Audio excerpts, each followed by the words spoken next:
I checked my government phone and I was like, I got fired. You thought it was a joke. Well, I mean, like, I knew it was real, but like, I was like, it was funny because like wow, they did it. They actually did. This is happening. Like, so I could say like disbelief. And that's why like you can't help, like, again, it's a veteran mentality where like you just laugh at it. You're like, oh my God, okay. So what do you do now?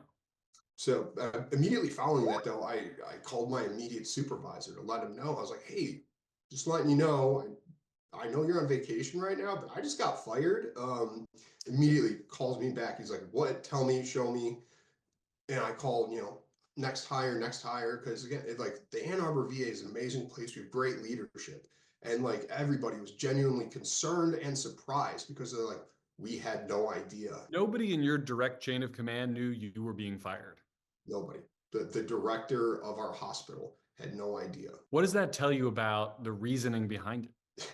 It was arbitrary and it wasn't thought out and poorly executed. I think like it's become pretty obvious and we've seen with other agencies and the people that were terminated, rehired, so terminated again. My job is to take care of veterans and to help make sure our doctors and nurses and providers can do it. I don't care whose picture's on the wall downstairs. What do you think the people who see jobs like yours as lines on a spreadsheet are missing?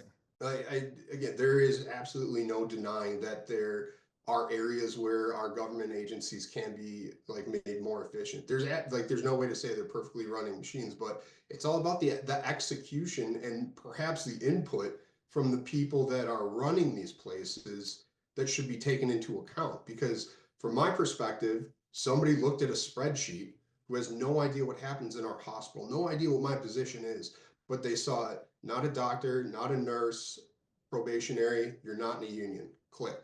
They didn't ask my supervisor if he was okay with it.